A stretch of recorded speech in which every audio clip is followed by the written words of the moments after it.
about to be microneedling my own face. I have done this a few times before, but I'm trying to get into a habit of doing it every like 5 or 6 weeks. I have my own little Dr. pen. Here is the brand. I just ordered this off Amazon. I tried to get like a good quality one. So you can actually get this done at like clinics, which I have done before, but I like to do it at home. I feel like it's more convenient and also more cost effective. But I'm also gonna be answering some of your questions today. So I'll ask you guys on Instagram. So we're just gonna have a little sit down, chit chat, catch up. And I'm also gonna be, this hurts guys. So I'm gonna be in pain.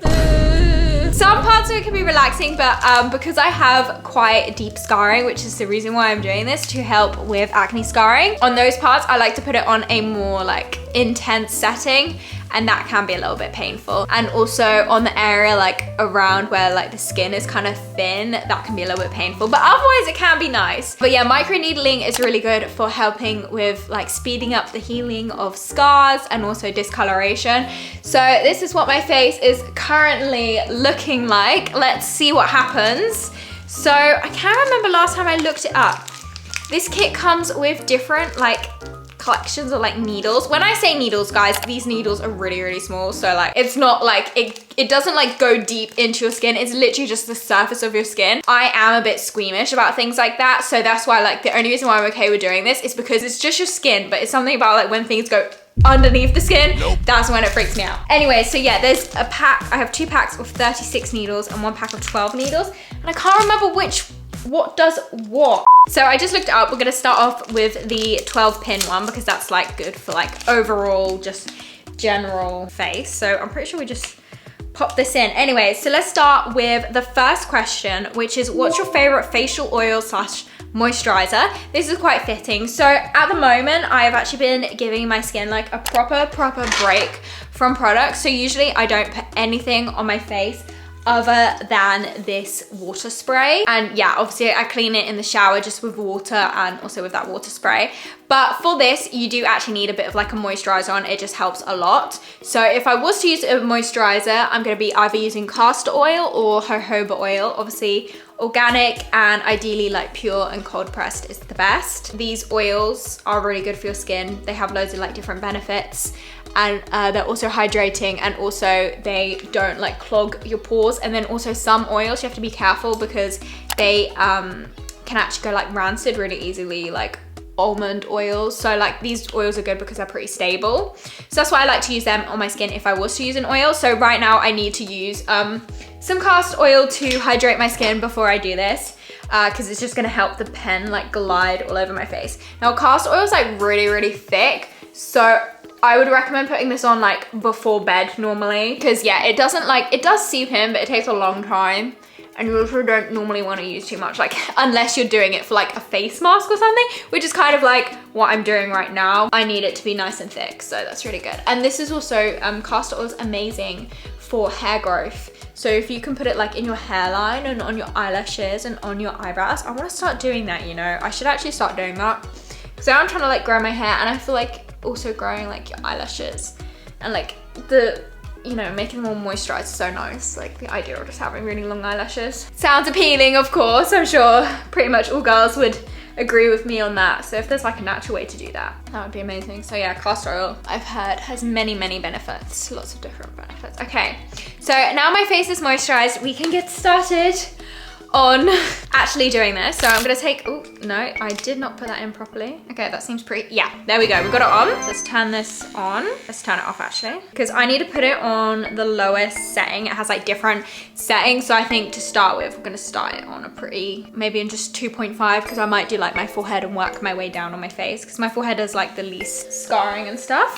So yeah, this doesn't hurt that much because it's not on that fast of a setting, and it's not sticking out that much. So I'm just gonna do like here. So the next question is, how are you doing after moving, the visa issue and breakup? Sending love to you and the fam.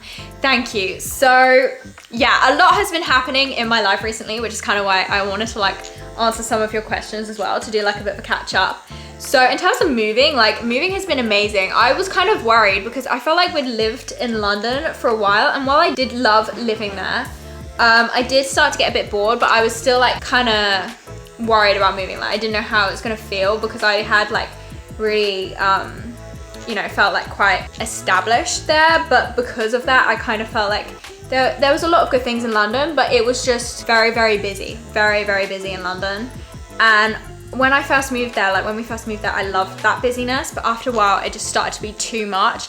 And I realized since moving here, like how much more calm I feel living in Spain in comparison to like London. Like, it's just so much more chill. And like at the time, I did start to feel a bit like, I could tell I wasn't enjoying it as much as I used to, but especially since moving now, like in reflection, I can see like how much more like calm and at peace and like happier overall I feel here. And I'm just like more, I feel, you know, more at peace to have more of a chill life. And I think it's also my age now, like I'm not so bothered about like going out and having like a massive social life. Like I'm happy just having more of a quiet life now, and I enjoy that. I find like happiness in that. Whereas like when I was like 17, when we were living in London, like I did want to have like, you know, experience the world. But obviously I am still experiencing the world, and I have like travel plans and things like that. But yeah, I just, yeah, I love living here. So the move wasn't like hard at all. The move was actually really fun, and like I've been enjoying it, and like I felt like I just like immediately like settled in living here. Like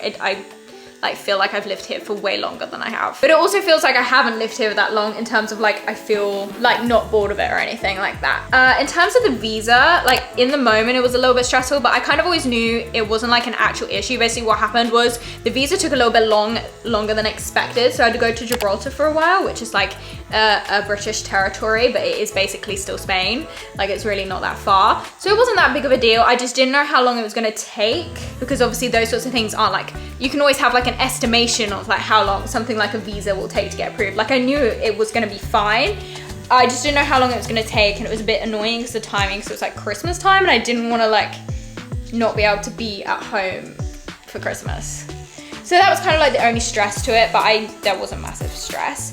And in terms of breakup, like of course that's always hard to go through those things, but you know, life has many different chapters, and like, you know, these things happen in life. Like it happens to everyone. People go through, you know, like heartbreak and things like that. You know, you kind of just have to accept that it's part of life and deal with it in whatever ways that you can. Yeah, I feel all right, guys. Like I'm enjoying life, so. But thank you for checking in with me. I appreciate it. What is your favorite dance type? Would you ever try ballet? I'm just going to turn up the setting on this a bit to 0.5 because I feel like I've done the more delicate. No, actually I should keep it a little bit lower because I'm gonna do around my eyes actually. I would love to try ballet. I think ballet would, oof, this hurts. I think ballet would be so fun. I would love to do that. I don't know if like, obviously, I don't know if beginner classes for adults really exist. That's what I struggled to find actually. It was like classes where it wasn't just for like little kids, like tiny kids. And there were also like beginner ones. It was kind of hard. And obviously like for ballet, I would definitely need like beginner classes. So if I lived somewhere more like a bigger city, I'd be able to find it. And I'm sure one day I will like not live in the same area forever. So yeah, maybe one day if I move to a bigger city, then I would be able to do that. And at the moment, I do commercial dance and I also do heels. So I really enjoy that. And yeah, I do like the commercial, it's like all girls as well. And obviously heels is like all girls. So both are like very like feminine and girly, and like the feminine energy of all like the women at the class, like we're dancing together, and it just feels really fun. My commercial classes are not beginner ones.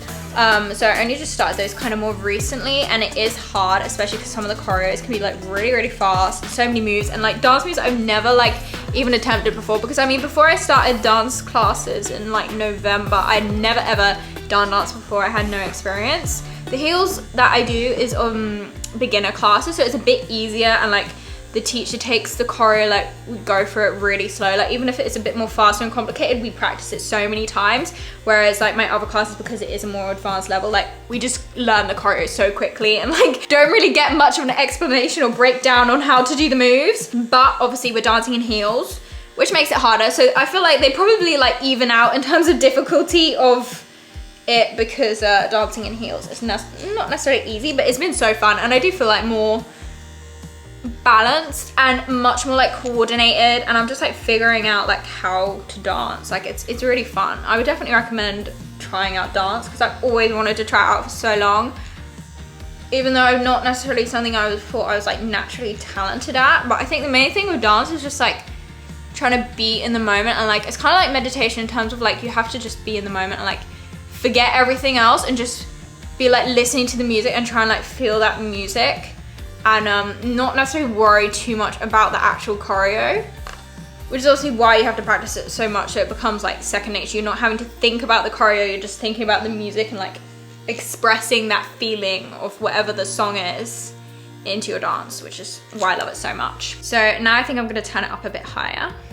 My face is starting to feel a bit itchy. This level doesn't really hurt that much. It just feels quite like relaxing, to be honest. How to get into calisthenics as someone who can't do one push-up? Honestly, like I couldn't do one push-up, I couldn't do one pull-up a while ago, like 2 years ago, and how I built up that strength was through rock climbing. So I would just say find something that you really enjoy, like dance. You'll get stronger from dance, maybe not be able to do like one pull-up, but you'll get like, you know, the beginning, and it's more just like the habit of like actually exercising and being consistent with it. So like if you find a sport that you enjoy, that you love, and obviously rock climbing does kind of go hand in hand with calisthenics in terms of, especially like with pull, like that's how come I was able to do a pull-up. It wasn't actually from practicing pull-ups, it was just from rock climbing. But if you want to actually do calisthenics like that, if that is your passion, that the sport that you feel excited to do, there's loads of beginner things that you can do. And if you can't do one push-up, try holding a plank, and you can do push-ups on your knees. That's what I used to do before I could do a push-up. I still do it sometimes. Like I do as many push-ups as I can, and then I'll do as many push-ups as I can on my knees. So just try it from your knees. Or you can even do like negative pull-ups, where it's basically push-ups, sorry. You only do the down part. You go down and then you go back up, but not pushing yourself up. You just, you know, climb yourself. How would you explain it? You go down and then you go on the floor and then you go back up into that push-up position, but not doing a push-up. I'm sure you know what I mean. A push-up is kind of like a more beginner move, but there's always easier variations. And obviously like once you can do a lot of negative push-ups, like control, like try and do it as slowly as you can. And it's obviously once you can do quite a few push-ups on your knees, then you can try and do like one push-up. So yeah, there's definitely like easier variations. So don't like, and they're hard, especially if you're trying to do a few of them. Like don't be, you know, embarrassed to try the easier variations, because even like for me, like with pull-ups, you can do it with bands and things like that. So there's loads of variations that you can do. So don't feel like intimidated if you can't do anything, because those things take time to build up that strength. Like especially as a girl, like we naturally don't have nearly as much upper body strength as like what a man does. So like just doing one push-up as a girl is impressive, guys. So like don't, you know, feel bad if you can't do it yet. How did you keep your hair healthy after coloring it heaps? So my hair is like quite, I've always thought of it as quite, what's the word? Hardy? I don't know how to explain it. My hair's never really gotten that damaged. The only time it did get damaged was actually after I was dyeing a lot, because I'll tell you the full story. So I had brown hair for a while. I dyed it dark brown. And to be honest, that didn't really damage my hair that much, because actual like color is kind of just like, you know, adding a color on top, whereas bleaching it to get it to lighter is actually like taking away pigment, whereas the other one's just like coating it. So the coating it is obviously not good for your hair, and it probably did damage it slightly, but not like massively. But when I was trying to get the brown out of my hair and I want to go back to my natural color, and I was kind of like impatient, I got my hair highlighted a couple times, and that was fine. Like my hair could handle that. But what was really bad is I decided to take matters into my own hands and get like anti-dandruff shampoo and like soak my hair in it. I was doing like soaking in there for like an hour, like multiple times a week, and yeah, that made my hair super dry. But I just kept, I obviously stopped doing that, and then I just like used moisturizing like hair masks and things like that. So just not washing my hair that often, and also having a good diet, like lots of healthy fats really helps your hair. My face is starting to hurt now. I just put it onto an even higher setting. So I need to keep answering your questions, so I'm like not thinking about what I'm doing. If you could live anywhere in the world, where would it be? Probably where I'm currently living. I really, really love it here in Spain. Even though the weather hasn't actually been good the last, like recently, usually the weather here is amazing, and it just feels such a nice like lifestyle, and everyone here is so friendly and nice, and this really hurts. But yeah, it has been raining kind of recently, but it's okay. The plants need it. It's so like green and lush here as well. So that's probably part of it why we've been having all this rain. It's what makes it all so nice and green and lush, and I love the green and lushness of it, so I can't really complain about rain, can I? Oh my gosh, this really hurts now. I think if I make it go faster, probably helps, but it's just kind of noisy. But yeah, I want to put it here because I have like some more scarring here. How many times a week do you exercise? So I probably go to gym at least 3 times a week, maybe sometimes 4 times a week, but more 3 or 4 times a week. I do 3 dance classes, 2 of heels and 1 of commercial style dance, which is kind of, if you don't know what commercial styles dance is, it's like what you'd see in like TikToks sort of vibe. It's just very like, it's called commercial because it's like what you would see in like a music video. I know obviously that can vary so much, but to be honest, I feel like all styles of dance can vary a lot. It's all very dependent on the song and the vibe, but generally it's kind of like similar dance moves, but they can, like the same dance move can look completely different. My face is starting to get really red now, isn't it, guys? And then I also do kickboxing once a week, although recently my kickboxing instructor has been on holiday. I need to message him and see when he's coming back. So I've been going to gym sometimes by myself and doing kickboxing on my own instead, but I feel a bit nervous doing that because I really don't know what I'm doing. Like, I'm such a beginner in kickboxing. So it's kind of embarrassing, especially if there's like guys there, and I just feel kind of intimidated because I don't really know what I'm doing. Well, I kind of do, but like I need a lot of practice. Like in my head, I know what to do, but sometimes like in your head, you want your body to do something and it doesn't like respond. Like, you know, you can do something in your head, but you can't actually do it in real life. It's like drawing. You know, you imagine like how a drawing's gonna look, but then it doesn't come out quite the same on paper. But it's just practice. Oh my gosh, my face is starting to look really red. Recently, you picked up a lot of hobbies. I'm 20 and I feel like it's too late to start. Well, I'm also 20 and I've just started a lot of hobbies, and honestly, just don't ever have that thing about it being too late, because realistically, you always could be older and you never could be younger. So, you know, you can't change the past that you started it when you were younger. Oh, when I put it on a higher setting, it feels much better. And I also just made it deeper as well, guys. So you can always be older, but you can never be younger. So if you think about it, like if you think it's too late now, in 5 years, how are you gonna feel? So I feel like it's better just to start now than in another 5, 10, 15, 20, 50 years, you know? I don't think it's ever too late to start anything. Maybe you won't be able to do the same things that you would have done if you'd started younger. But to be honest, there's so many things like with age where someone might experience something at an age and then someone else might experience it at a completely different age. Like everyone is different and on their own like journey of life. So in your journey of life, you might just have started later than some other people, but that's not necessarily a bad thing. So yeah, I feel like never let your age hold you back. If there's something you want to do, like just do it now. I never want to let my age be used as an excuse. In my own personal opinion, I don't think it's too late. Ouch. Was there anything you used that helped with acne scars? So that's what I'm doing right now, the microneedling. I'm hoping that will help with my acne scarring. I think I'm gonna change the cartridge now to the other one, which hopefully will make it less painful as well. And then I'm also gonna do it deeper. By the way, guys, if you're wondering what it looks like, this is what it looks like.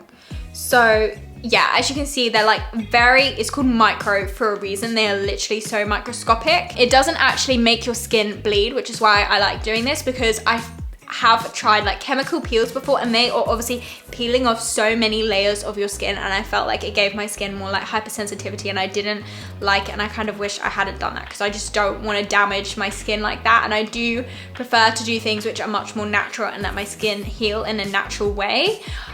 So even with microneedling, I kind of feel a little bit like not sure if it's necessarily the best, but the reason why I still do it is because I thought like it doesn't make my skin actually bleed. Like it's not making my skin bleed. Obviously, it is bringing like the blood to the surface of my skin, but it's not actually bleeding. It just makes my skin a bit more red. And also it's not actually peeling off any layers of my skin. All it's doing is creating a little bit of irritation, which triggers like the response of healing, so it can help like bring more like collagen to the skin and stuff like that, which can help with scarring and stuff like that. So anyways, I just changed it to the 36 needles and I'm gonna put it up higher. So now I'm gonna be putting it on like my most deep scarring. Like I even have like a chickenpox scar up on my forehead. So like I'm gonna put it on that. So it's gonna be really painful. So I want a distraction. So someone said red flags and green flags in a guy. So red flags in a guy would be like if he's rude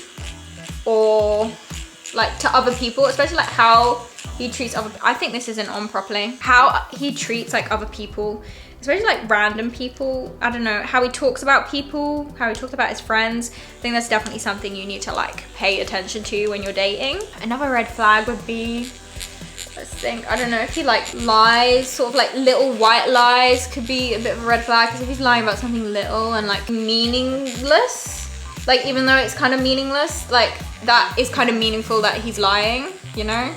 I would say that's a pretty bad red flag that you could kind of like, you know, ignore, because it's like, oh, well, it doesn't really mean anything. It wasn't a big lie. Like it's not something you're super upset about, but could be kind of, it's just a bit weird. And in terms of green flags, kind of like the opposite. If he's very like open and honest with you, but in a kind way, like if he's good at communicating, that's an amazing green flag. And if he's nice to people he doesn't necessarily need to be nice to, but he's nice to them anyways, that's obviously an amazing green flag. This actually doesn't hurt that much because I turned up the speed setting a lot, which really helps. I think I can turn all the way to 2.5, which is like the longest needle length.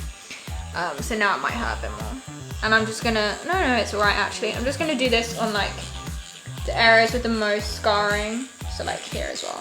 You might notice that I do keep focusing sort of on like the same areas, because those are the areas where I want the most, you know, attention to go to. For me, because I want to have a family, if a guy like loves kids or, you know, has a good relationship with his siblings, or I don't know, just also wants to start a family, that would be like a massive green flag for me. Like I'd be like, okay, yeah, I can see that we like relate on that. Yeah, just having like things in common is obviously very important for a relationship, I would say. So my face is very, very red. I feel like I look like an Oompa Loompa. I'm gonna be very careful not to put anything on my face after this, especially like if you wear makeup or anything, do not put makeup on your face obviously after doing this, because you basically have created loads of tiny little cuts. So you wanna be really careful. So I'm just gonna spray some of this water on it. I'm gonna keep doing this because sometimes I find my face can be like a little bit hot sometimes after doing this for a while. It should like fade a bit, which I really hope it does fade pretty soon, because I was thinking of going to the gym later, so hopefully it fades. But I'm gonna make sure I don't do anything that gets me like too sweaty, because I don't think it would be a good idea to sweat after this either, to be honest. But yeah, that is my microneedling routine, and I think maybe this is the third or second time I've done it this year, or like since the end of last year. So let's see what happens, because I was never consistent with it before. So now I'm trying to be more consistent with it. Let's see if it helps with my scarring and stuff. I hope it does. But either way, I feel like it's just good for like triggering regeneration in your skin. Let me know your opinions on microneedling in the comments, because I would love to hear some more opinions on it if you think it's good or not. I don't notice that my skin feels like, my skin heals pretty quickly from this. So I feel like, personally, I feel like it's okay for my skin, and I don't feel like it becomes super sensitive or anything like that afterwards. Whereas some other skin treatments that I've done, like laser and peels, those super sensitized my skin. I had to be so careful afterwards, and it just felt so like itchy and horrible. Whereas this doesn't really irritate my skin that much. It's only for like 2 hours. It feels a little bit hot. So yeah, I'll see you guys in my next video. Bye!